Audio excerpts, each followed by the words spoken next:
Bonjour et bienvenue sur cette nouvelle vidéo. Aujourd'hui on va voir comment installer phpMyAdmin sur Linux. Alors les prérequis ça va être la station Linux avec un compte root ou sudoer.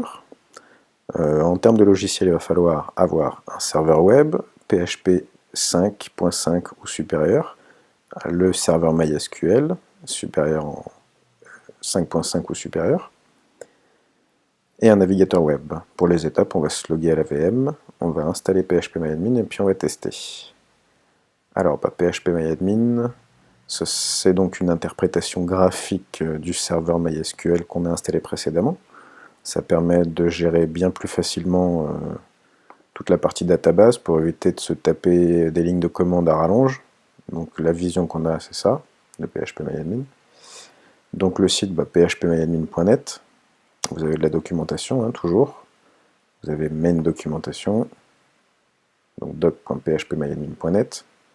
Et là, vous arrivez donc sur tout ce qui a besoin d'être su avant d'installer tout ça.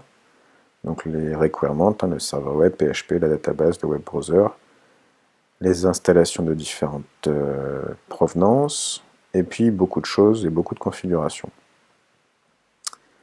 Donc, on va revenir sur notre VM Linux. Là, je suis en utilisateur. Alors, si j'avais besoin de vérifier, par exemple, si Apache tourne, donc je peux le faire comme ça, status, le serveur web Apache tourne bien. Si je veux vérifier pour MySQL, je peux faire pareil. Le serveur MySQL tourne bien. Si j'avais besoin de connaître les versions, alors on pourrait utiliser cette commande, le dpackage, dpackage-l, on va prendre Apache. Donc on a bien une version 2.4.10. Si je prends PHP, alors 5, on est bien sur la 5.6. Et si on prend MySQL Server, on est bien sur la 5.5. On pourrait le revérifier root-p. Alors pour le serveur MySQL, on voit que déjà ici il l'écrit quand on se log. Pour Apache, on s'en fiche un petit peu, puisque on sait que c'est la bonne version. Du coup, alors là ce que j'aurais besoin de faire, c'est un apt. Alors déjà je vais passer en route. Une fois que c'est fait, c'est un apt get update toujours, suivi d'un apt get upgrade. Il n'y a pas de mise à jour à faire. Donc on va chercher le paquet apt cache search -n de php myadmin. On l'a bien là. Donc je peux faire un apt get install php myadmin. Je me rappelle de mon compte utilisateur MySQL dont je vais avoir besoin.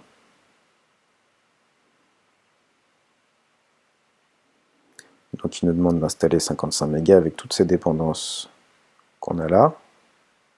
Ça, c'est des dépendances qui sont nécessaires au fonctionnement du projet.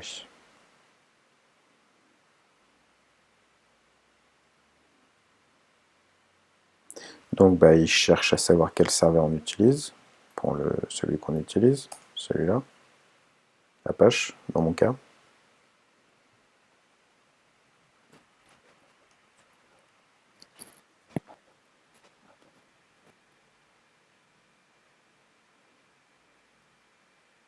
Alors là, on va lui dire oui. Donc on va rentrer le mot de passe qu'on avait créé précédemment.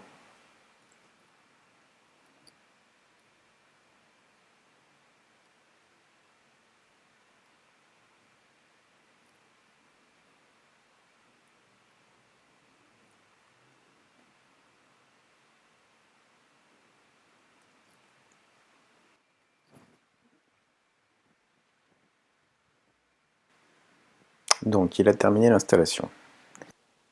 Alors une fois que c'est fait, on a installé le package. Si je vérifie, j'ai donc la page qui est toujours running. Si je fais un php-myadmin, ça ne fonctionne pas. Alors du coup, je vais clear tout ça. On fait donc un nano etc apache de apache.conf. On va aller tout en bas et on va rajouter un include. On include le etc php-myadmin apache.conf. Vous enregistrez, on ferme, on redémarre le service Apache.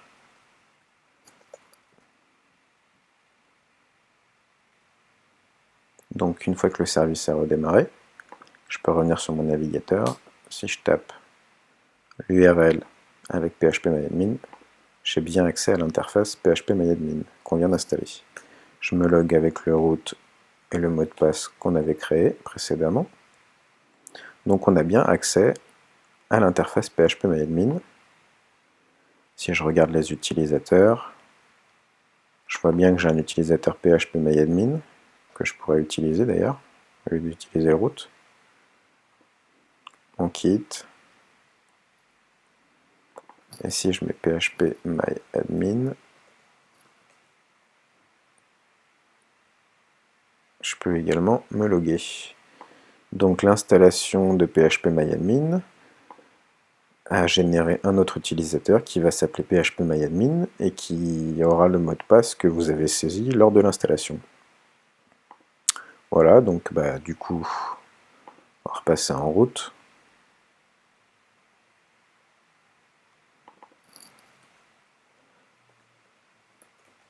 Et donc là, ça nous permet quand même d'avoir une visibilité bien plus sympathique que ça.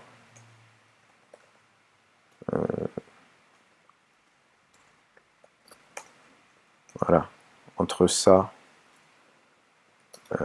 show database, entre ça et ça, qu'est-ce que vous préférez?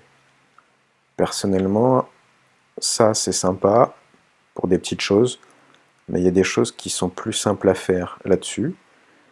On prendra un exemple plus tard, mais idéalement, si vous avez besoin de créer des utilisateurs avec des droits sur une database, la commande à taper là-dessus va être infernale, alors que ici, ce sera juste des clics. Donc voilà, c'est pour ça que je voulais vous montrer l'install de php-myadmin sur une Debian. Ça permet quand même de gérer la database d'une façon plus simple pour plein de choses, comme les exportations et autres.